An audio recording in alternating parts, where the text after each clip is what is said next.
Hello everybody, welcome back.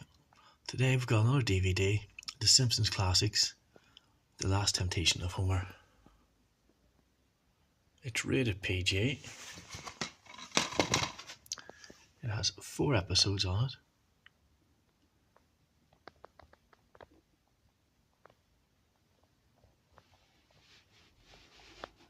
The total runtime is 88 minutes, so about an hour and a half.